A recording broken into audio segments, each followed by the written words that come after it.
Screen share कर रही हूँ मैं।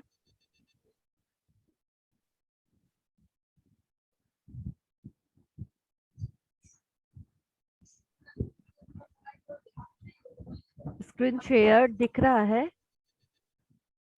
Yes ma'am. Direction direction direction. हाँ,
फीचर ऑफ कम्युनिकेशन तो हो गया था। इम्पोर्टेंस हुआ था या नहीं हुआ था, I don't remember.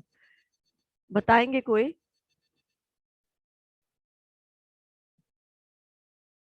No ma'am. Importance नहीं हुआ था। ओके। तो इम्पोर्टेंस ऑफ कम्युनिकेशन सबसे पहले क्या है कि ये एम्प्लॉयज को उसकी क्लैरिटी देती है। मेरे ख्याल से कभी बताया था मैंने, एक आध पॉइंट ही डिस्कस किया होगा। कम्युनिकेशन का ऑर्गेनाइजेशनल टर्म में क्या होता है कि जब ऑर्गेनाइजेशन में आपको कम्युनिकेट किया जाता है, बताया जाता है कि क्या करना है, तो उससे क्या होता है, क्लैरिटी मिलता है कि what is expected from me. जो मुझे काम दिया गया है उस पर क्या एक्सपेक्टेशन है मेरे ऑर्गेनाइजेशन का, मेरा क्या कंट्रीब्यूशन रहेगा ऑर्गेनाइजेशनल गोल को। Excuse me ma'am. हाँ, बोलो। मैम यहाँ वो नोट शो नहीं हो रहा है स्क्रीन पे। नहीं सो हो रहा है, यहाँ दिखते रहता है कि ये शेयर्ड हो चुका है। मैं एक बार फिर से ट्राई करती हूँ।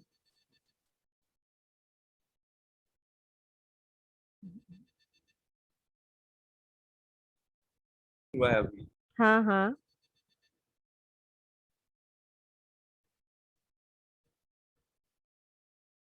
एक सेकेंड।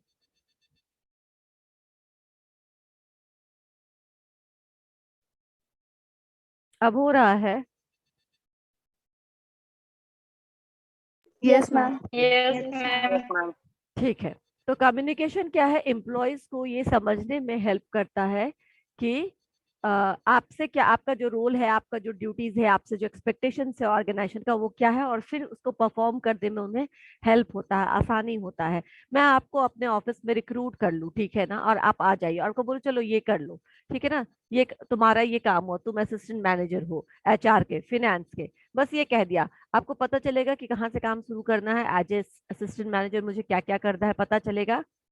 नहीं पता चलेगा जब तक हम आपको क्लियर बताए नहीं कि आपको क्या क्या देखना है। आपको पेरोल देखना है, या आपको पीएफ देखना है, या आपको ईएसआई देखना है, या आपको लीव देखना है, या आपको अटेंडेंस देखना है, और अटेंडेंस को एग्जीक्यूट करना है, किसने कितने महीने में लीव लिया है, साल का उनका कितना लीव बचा है, कितना कैरी फॉरवर्ड होगा। ये सब तो कुछ जब हम आपको काम बताएंगे। एनोटेट कर रहे हैं कोई? प्लीज एनोटेट मत करिए, एक सेकेंड। ये शायद गलती से भी हो रहा होगा, पर डोंट डू दिस, राइट?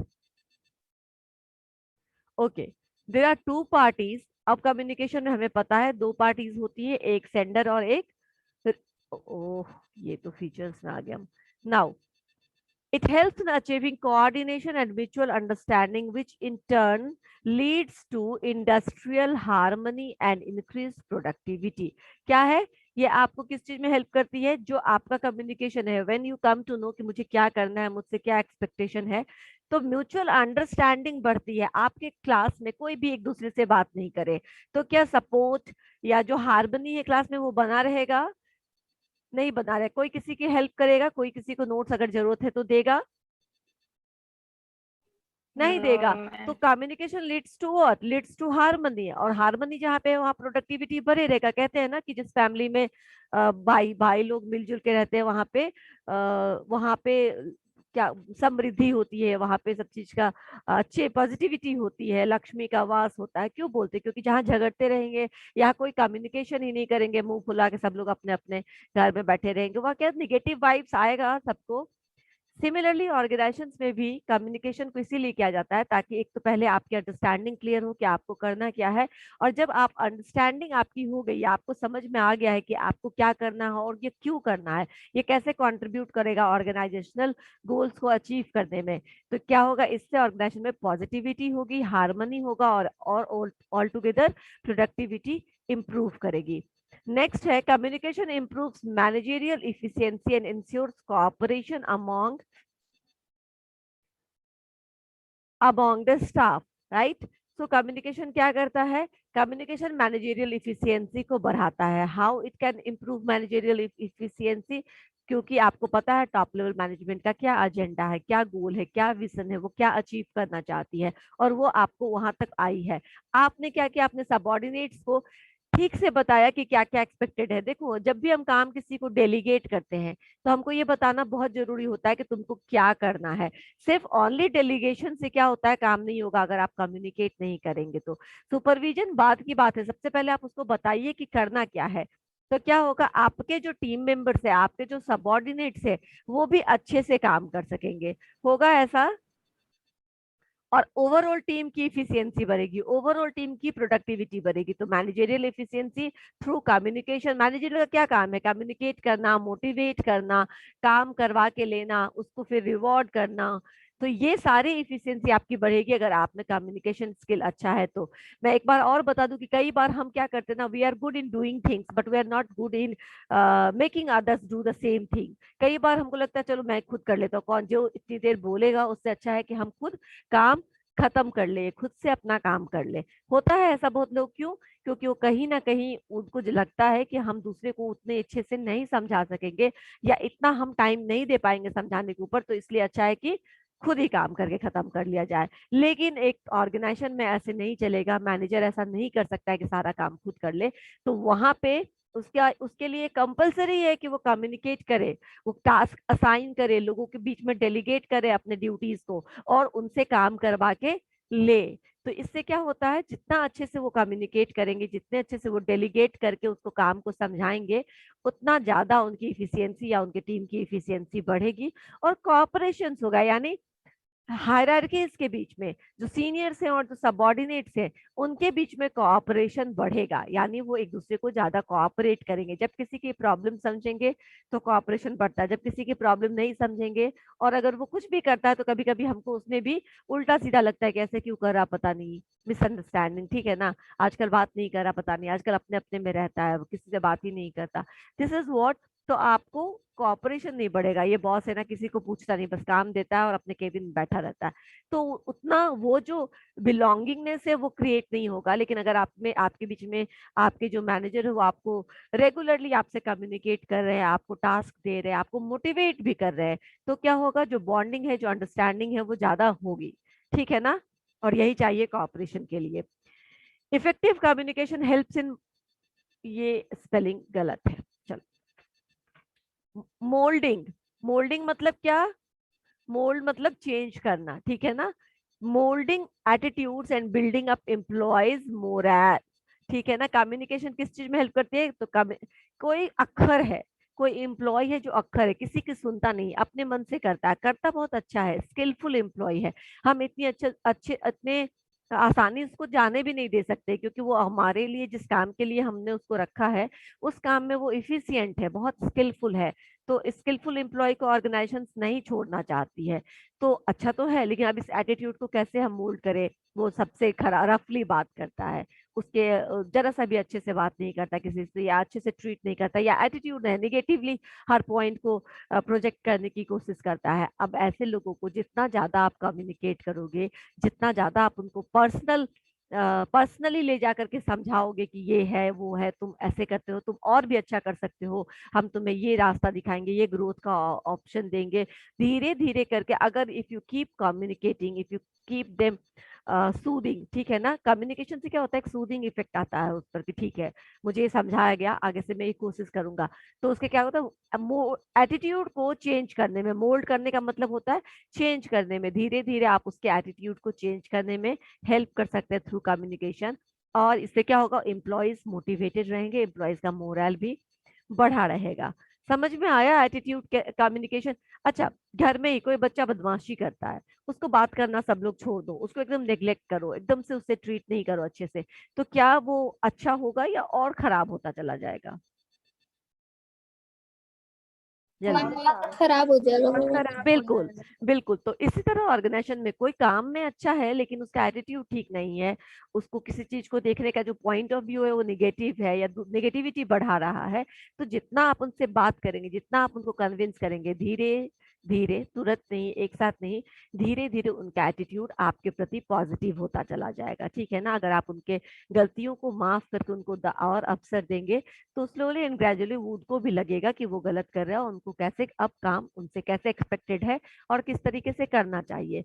तो ये इफेक्टिव कम्युनिकेशन ही कर सकता है। If you don't communicate, it will leads to more negativity. Now next, and I think it is the last point. Yes, communication is the means through which delegation and decentralization of authority is successfully accomplished in the organization। मतलब क्या हुआ, communication means है, means का मतलब यहाँ पे कौन बताएगा, मीन्स का मतलब, मीन्स का मतलब सोर्स, जरिया, ठीक है ना, रास्ता। जिसके थ्रू कम्युनिकेशन वो रास्ता है, वो जरिया है जिसके जिसके जिसके थ्रू जिसके थ्रू आप क्या कर सकते हैं, एक सीनियर अपने सबॉर्डिनेट को टास्क असाइन कर सकता है।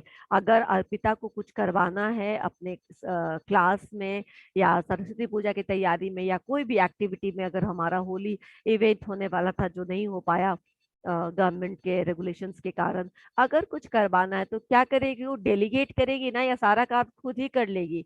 खुद काम कर पाना पॉसिबल है तो डेलीगेट करेगी ना कि ये तुम डांस का तुम देख लो, सिंगिंग का तुम देख लो, और फिर क्या करेंगे, एक ऑल टुगेदर, एक ग्रुप की तरह, एक टीम की तरह हम काम कर पाएंगे।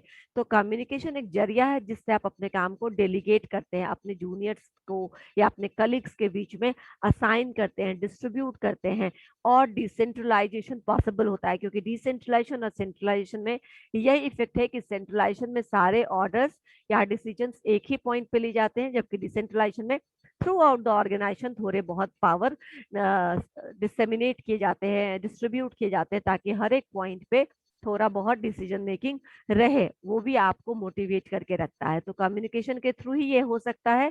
If you will not communicate तो काम भी असाइन नहीं कर पाएंगे, और डिसेंट्रलाइजेशन ऑफ अथॉरिटी जो होता है, यानी सत्ता का जो केंद्रीकरण है, उसको जो आप विकेंद्रीकरण करना चाहते हैं, यानी उसको जो आप डिफरेंट पॉइंट्स पे बांटना चाहते हैं, वो भी सक्सेसफुली अकम्पलिश नहीं कर पाएंगे।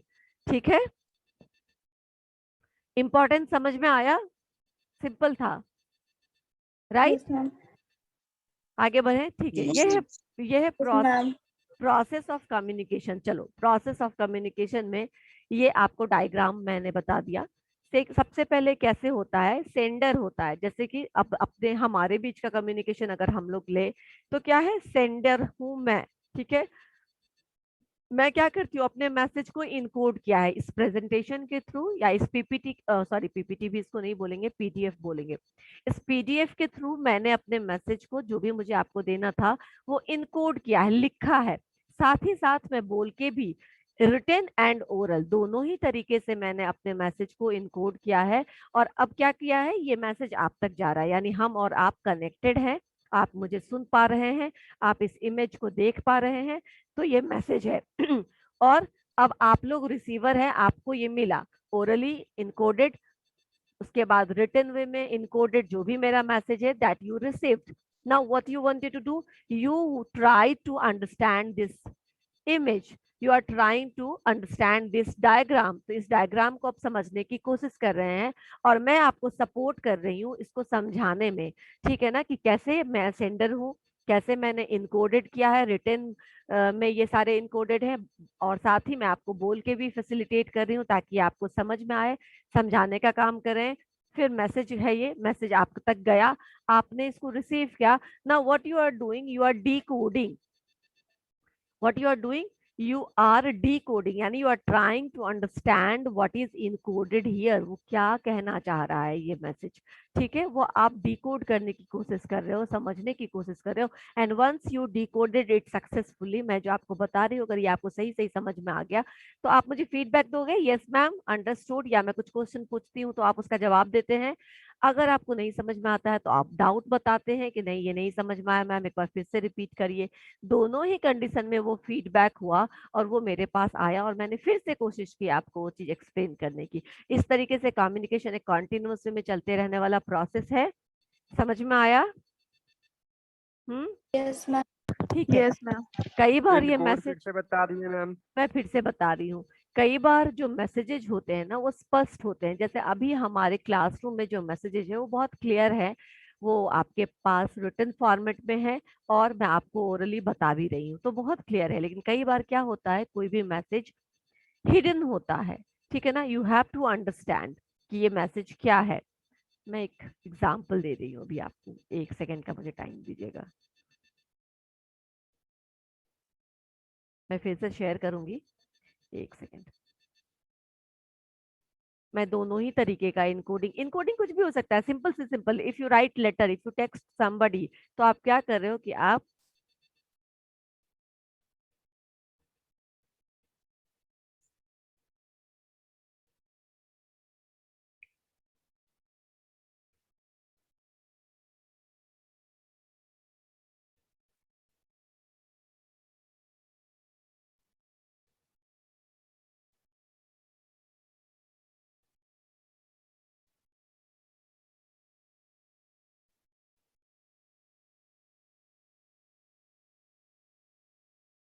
ठीक है, आ गया मेरे स्क्रीन पे एक चीज। अब मैं वो थोड़ा अलग है पर फिर भी मैं वो भी आपको समझाना चाहती हूँ। कम्युनिकेशन में क्या किया हमने कि हमको जो भी बोलना होता है, सपोज करो कि नेहा को मुझसे कुछ बोलना है, नेहा को बोलना है कि उसे पढ़ाई नहीं समझ में आ रही है या उसे बहुत अच्छा लग रहा है किसी इस कॉलेज में पढ़ना, ठीक है, तो सी टेक्स्टेड मी, सी उसने मुझे, she sent a text to मी।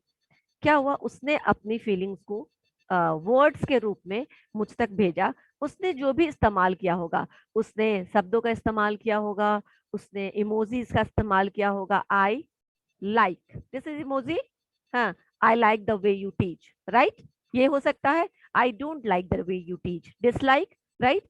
तो क्या होता है, डिफरेंट तरीके से आप डायग्राम के तरीके से, डायग्राम के हेल्प से, इमेजेस के हेल्प से, इमोजीज के हेल्प से, इमोजीज न्यू वर्जन जिससे आप ये जनरेशन जल्दी रिलेट कर लेगी। कई बार इमोजीज का मतलब मुझे नहीं पता चलता कि ये इमोजी क्या कहना चाह रहा है, आई डोंट नो, हाँ, पर आप लोगों को जल्दी से पता चल जाता है कि अच्छा ये क्या कहना है, गुस्सा है, प्यार है, हाँ, जो भी स्माइल है, डिफरेंट तरीके का स्माइल है, तो कम थोड़ा ज्यादा, कोई है, ठीक है ना। तो दैट विल, कैसे आप उसको सपोर्ट करते हो, कैसे आप अपने जो भी आप कहना चाहते हो उसको कितना स्ट्रांगली आप इनकोड करके रखते हो। और आपने जो भेजा, कभी कभी ये होता है, ठीक है ना, ये भी एक इमोजी है, राइट, प्रणाम, है ना, लोग भेजते हैं अपने से बड़े को, लेकिन मुझे मुझे लगता है कि मुझे कभी वो इमोजी लोग भेजता है एक दो बात के बाद, तो मुझे क्या लगता है, जैसे बोल रहा माफ कर दो यार, छोड़ दो अब, हाँ, रहने दो अब, ठीक है ना, अब ज्यादा भाषणबाजी बंद करो। मुझे ऐसे फीलिंग्स आता है उस इमोजी को देख करके, राइट। तो मैं पूछती हूँ ये क्या है, ये रिस्पेक्ट है या वो माफ कर दो वाला इमोजी है, राइट। तो आपने क्या किया, मैसेज को इनकोड किया और रिसीवर ने क्या किया, उसको डिकोड करने की कोशिश की। कभी कभी एग्जैक्टली वही डिकोड किया जो आपने लिखा है, या जो आपने किसी लिख के नहीं, स्पष्ट नहीं, लेकिन आपने इनकोडेड रखा है उसको कोडिंग फॉर्म में। जैसे हम आईटी के स्टूडेंट करते हैं ना, कोड करते हैं, उसको डिकोड करते हैं तो कोई प्रोग्राम रन हो जाता है, वैसे कुछ किया है जो समझ में नहीं आ रहा। मैं जो आपको दिखाने, ये समझ में आया क्या होता है इनकोडिंग? इनकोडिंग इज सिंपल, आप शब्दों का इस्तेमाल कर रहे हैं तो you have encoded your feelings in the words, आपने शब्दों में अपनी फीलिंग्स को इनकोड किया है, ठीक है ना, लिखा है। अगर आप डायग्राम का इस्तेमाल ले रहे हैं, पीपीटी प्रेजेंटेशन में क्या होता है, पावर पॉइंट प्रेजेंटेशन में शब्द कम होता है और डायग्रामेटिक रिप्रेजेंटेशन ज्यादा होता है, ग्राफिकल रिप्रेजेंटेशन ज्यादा होता है, पाई चार्ट, ग्राफ, ये सब ज्यादा होता है शो करने के लिए कि प्रीवियस और करंट ईयर में जो ग्रोथ रेट है वो बढ़ा है या घटा है। ठीक है, इतना ज्यादा कैलकुलेशन नहीं है, इतना ज्यादा लिटरेचर नहीं है, सिंपल आपको एक डायग्राम के थ्रू उसने बता दिया कि पहले जो था वो कोविड का केस ऐसे था, फ्लैट था, मतलब स्मूथली चल रहा था 30% पर, अचानक से बढ़ गया 50%, 80%। एक ग्राफ है जिससे आपने ग्राफ को देखते ही समझ में आता है, तो वो एक अलग तरीका है मैसेज को कन्वे करने का। इसका मतलब है कि बहुत सारे तरीके हो सकते हैं जिससे एक मैसेज को एक सेंडर एक रिसीवर तक पहुंचाए। अगर रिसीवर उसको एग्जैक्टली डिकोड कर लेता है, समझ लेता है, दैट मीन्स वो कम्युनिकेशन सक्सेसफुल हुआ। और अगर वो नहीं डिकोड कर पाता है तो इसका मतलब हुआ कि वो कम्युनिकेशन सक्सेसफुल नहीं हुआ, पर्पस फेल हो गया। जैसे कि मैं एक एग्जांपल आपको दिखा रही हूँ, आप लोग इसको जानते होंगे। नाउ आपके स्क्रीन पे ये एक लोगो है, राइट? ये किस चीज का लोगो है? चलो लोगो का नाम भी लिखा है, बास्किन रॉबिन्स। बिल्कुल, बास्किन एंड रॉबिन्स। आपने कह दिया, आपके लिए ये लोगो क्या है? B and R, is it? Yes, what is this? Just tell me. Baskin Robbins है और ये शॉर्ट फॉर्म क्या लिखा हुआ है Animesh? BR BR. BR B R ना, लेकिन this is not B R, that's why I have shown you today. 31 लिखा हुआ है। हाँ, correct, this is the message is hidden inside the B R. दिखने वाले को ये बी आर ही लगेगा, मुझे भी जब तक नहीं पता तब तक ये बास्किन रोबिन्स का शॉर्ट फॉर्म ही लगता था बी आर। बट जब से मुझे समझ में आया कि ये क्या है, ये हिडन 31 है। परसेप्शन है, हिडन परसेप्शन है। It shows 31, that means Baskin Robbins serves 31 different types of flavor of Flavors. ice cream। समझ में आया? This is the hidden message of Baskin Robbins। जिसको समझ में आ गया उसके लिए लोगो बहुत हिट कर गया, मतलब जो पर्पस था बास्किन रोबिन्स का वो पूरा हो गया। लेकिन जिसको नहीं समझ में आया उसके लिए सिर्फ बी आर है, ठीक है ना, बास्किन रोबिन्स का शॉर्ट फॉर्म है, दोनों चलता है। लेकिन you know this is another type of encoding. अब समझ में आया कि कैसे मैसेज इनकोडेड रहता है हिडन परसेप्शन को। जहां पर वो बताना चाहती है वहां पे वो बता देती है, और वो बहुत जगह नहीं बताना चाहती है कि क्या है। आप ढूंढो, आप कस्टमर हो, आप पता करो हम क्या बताना चाह रहे हैं अपने लोगों के थ्रू। करेक्ट? ये समझ में आया? अब ये हुआ इनकोडिंग, चलो मैंने उसको हटा दिया। ये हुआ encoding, that message can be encoded in a simple form like I have encoded it. Simple है, सेंडर है, इनकोडिंग है। इनकोडिंग यानी आपने आपने रिटन फॉर्मेट में, आपने मैसेज के फॉर्मेट में, आपने लेटर के फॉर्मेट में, आपने एप्लीकेशन के फॉर्मेट में, आपने बोल करके, आपने रिकॉर्डिंग करके भी भेजते हैं ना आजकल व्हाट्सएप पे, जो बोलना होता है रिकॉर्ड करके भेज देते हैं, राइट? आपने किस माध्यम से अपने मैसेज को लिखा है, इनकोड किया है, उस माध्यम को आपने क्या किया, सेंड कर दिया, तो वो मैसेज हो गया। अब रिसीवर ने उसको रिसीव किया, रिसीव करने के बाद वो समझने की कोशिश कर रहा है। अब मैंने जैसे बताया कि मैं इसको समझती हूँ, माफ करिए मैम अब बहुत हो गया, राइट? तो मैं इसको ये समझती हूँ, तो आई यूज टू आस्क ये क्या है, ये क्या है। बट आपके जनरेशन में बहुत ज्यादा क्लियर है, जितने भी हमारे फोन में इमोजीज होते हैं आपको सबको पता है कि ये क्या है। Now you decode it, decode करके आप सही से समझ जाते हो कि ये मैसेज आपके लिए क्या था, and then you give feedback कैसे देते हैं?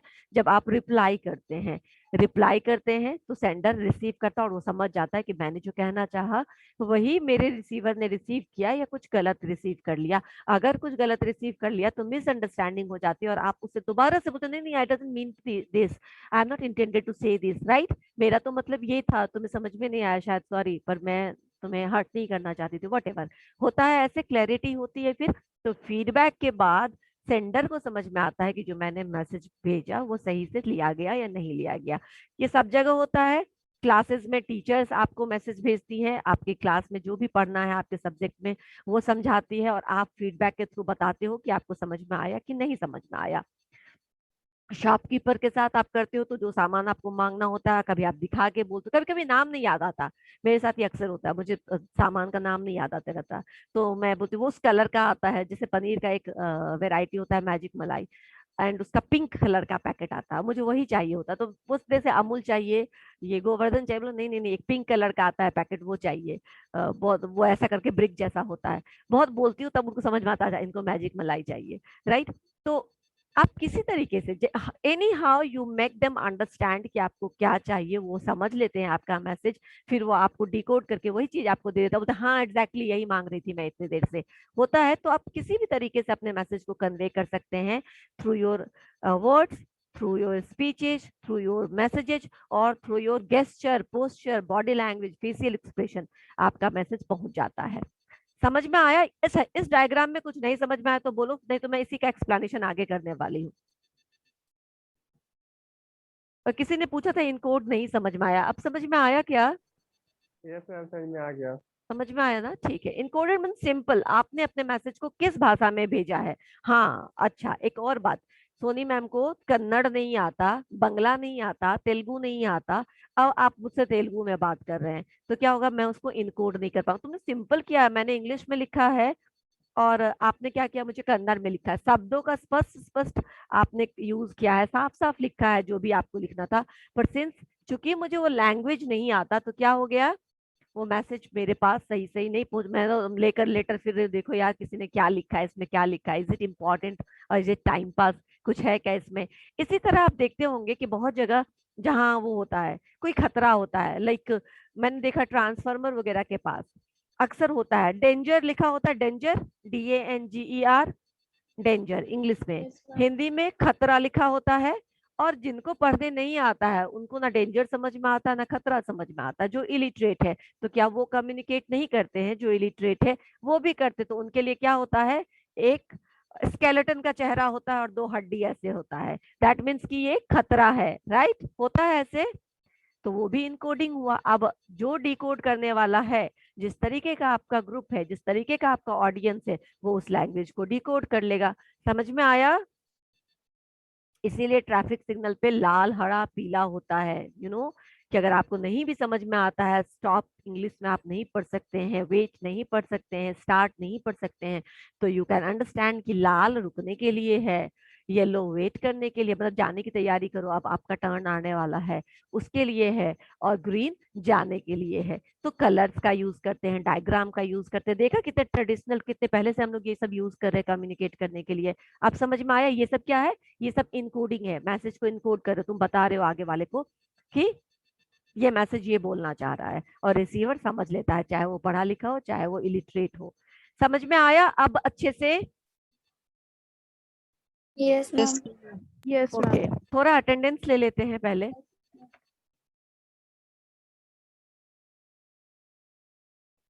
एक मिनट।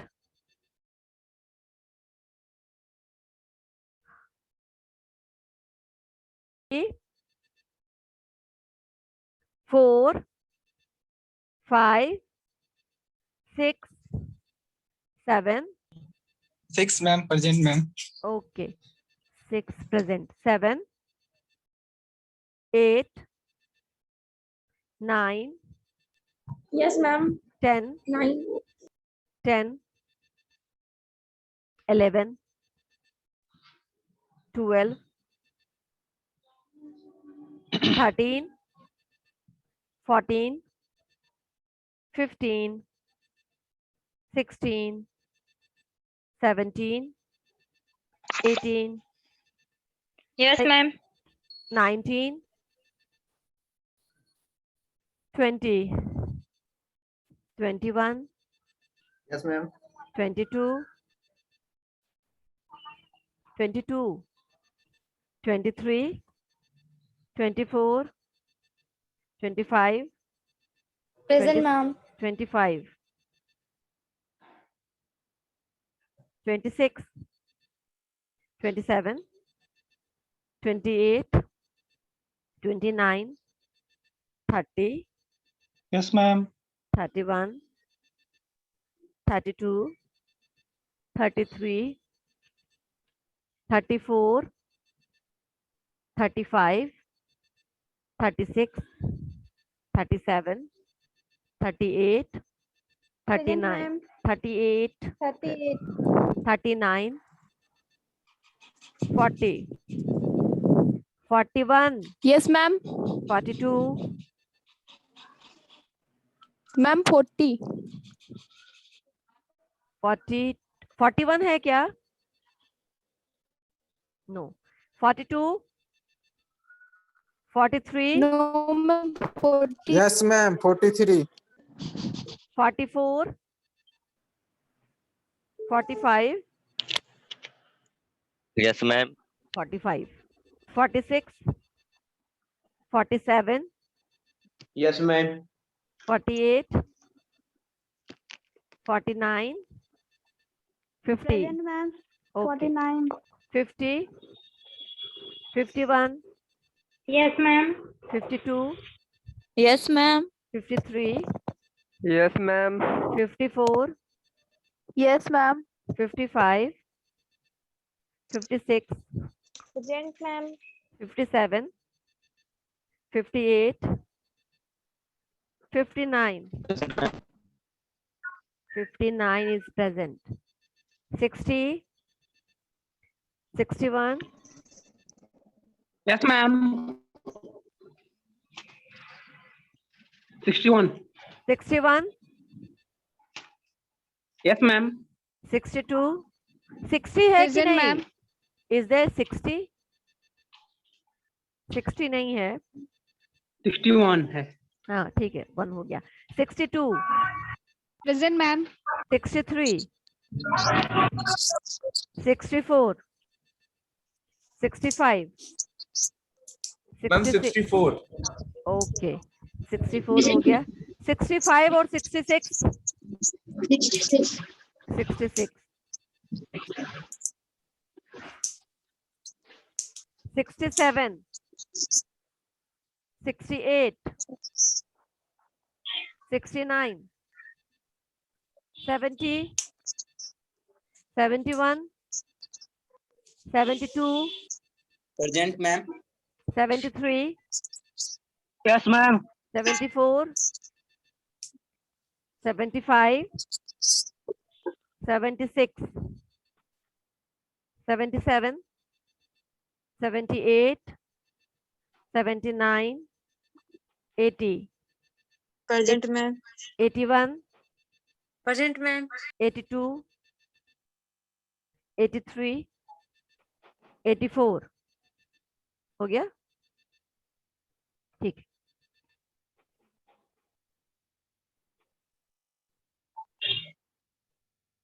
हाँ, नाउ अब थोड़ा प्रोसेस को समझ लेते हैं. अभी तक जो भी मैंने समझाने की कोशिश किया वो आउटलुक था उसका. सी सेंडर क्या होता है? सेंडर वो होता है जो अपने आइडिया को, अपने इंफॉर्मेशन को अपने ऑडियंस के साथ शेयर करता है. तो जो कम्युनिकेशन का साइकिल होता है वो स्टार्ट होता है सेंडर पॉइंट से.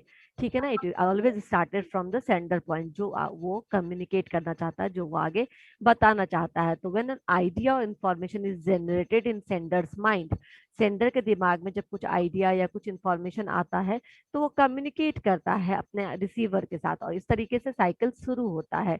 The sender should have idea which he wants to convey to the receiver. उसके पास वही आइडिया होना चाहिए जो अपने रिसीवर को या अपने ऑडियंस को वो बताना चाहता है. जैसे मैं आपको जो बताना चाहती हूँ that should be related with my subject. ठीक है ना? मैं अपने सब्जेक्ट से रिलेटेड चीजों आपको बताना चाहूंगी, या फिर लॉकडाउन है या फिर क्या प्रिकॉशन रखे, वो एक सेंडर अपने ऑडियंस को शेयर करता है. जो भी उसके पास नॉलेज है वो अपने अपने नॉलेज को अपने ऑडियंस तक भेजता है, जो भी लिसनर है उस तक भेजता है.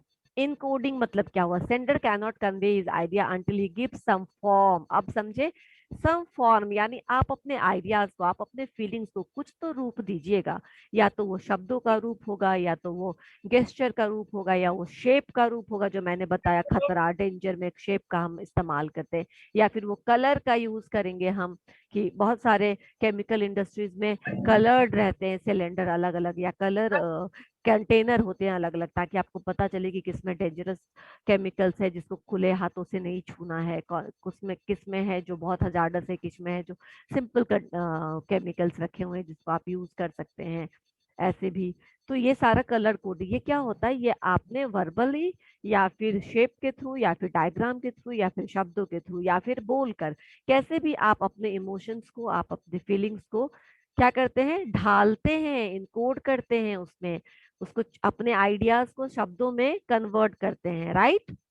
समझ में आया इनकोडिंग का मतलब? समझ में आया? Yes, ma'am. Yes, ma'am. ये जो यस मैम आपने कहा दैट मीन्स व्हाट, आपने वर्ड्स का यूज किया। यस मैम मतलब हाँ मैम, यानी आपने क्या किया, वर्ड्स का इस्तेमाल किया अपने फीलिंग्स को बताने के लिए। किसी को नहीं समझ में आएगा तो वो सिंपल ऐसे भी करता है क्लासरूम में, नहीं समझ में आया मैम, राइट। दैट मीन्स क्या, इस समय आपने क्या किया, एक्सप्रेशन का इस्तेमाल किया, शब्दों का इस्तेमाल नहीं किया, लेकिन अपने बातों को आपने अपने एक्सप्रेशन के थ्रू रखा। तो ये सारे जो आप जो भी टूल्स यूज करते हैं, वर्ड्स का हो या आपके एक्सप्रेशन का हो या किसी डायग्राम का हो या किसी शेप का हो, वो सारे आपके इनकोडेड मैसेज है। अब इनकोडेड मैसेज को सेंडर क्या करता है, भेज देता है अच्छे से, केयरफुली। हाँ, एक ये भी बात है कि उसको बहुत केयरफुली ड्राफ्ट करने की जरूरत होती है, बहुत केयरफुली बोलने की जरूरत होती है, क्योंकि आपके जो भी चयन किया है, शेप किया है या वर्ड्स का यूज किया है या आपने ऑडियो का इस्तेमाल किया है, वहां पे बहुत अच्छे तरीके से आपके शब्दों का चयन होना चाहिए, क्योंकि कभी कभी शब्दों का क्या होता है, गलत अर्थ भी निकल जाता है। तो अगर आप चाहते हैं कि you should not be misunderstood by the other point, तो आपको अपने शब्दों का इस्तेमाल बहुत संभल के करना चाहिए। जितने अच्छे से, जितने इम्फेटिकली, देखो किसी किसी किताब को पढ़ते समय, किसी किसी मूवी को पढ़ते समय हम कितने ज्यादा इमोशनल हो जाते हैं, कभी कभी आंसू निकलने लगता है चेहरा से। क्यों निकलने लगता है आंसू? इसीलिए ना, क्योंकि जो मैसेंजर, जो डायरेक्टर है या जो राइटर है, वो जो हमें बोलना चाहता है, वो इतने अच्छे तरीके से, इतने अच्छे तरीके से उसने पेंट किया है, इतने अच्छे तरीके से उसने लिखा है उस आर्टिकल को या उस स्टोरी को, कि आप पूरा का पूरा एक व्यू देख सकते हैं अपने आंख के सामने। कभी कभी ऐसा होता है किताब पढ़ने के बाद, एक पूरा किताब मतलब स्टोरी बुक, ये किताब नहीं, कि आपके सामने एक पूरा का पूरा व्यू क्रिएट हो जाए, आपके रोंगटे खड़े हो जाए। होता है ऐसा? होता है।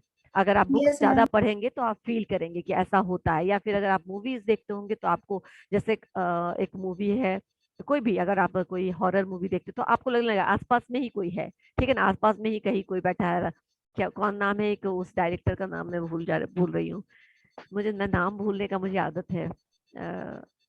जिसने, अरे वो कौन है जिसने कौन को डायरेक्ट किया था, राम गोपाल वर्मा, राइट, ये नाम है ना एक डायरेक्टर का।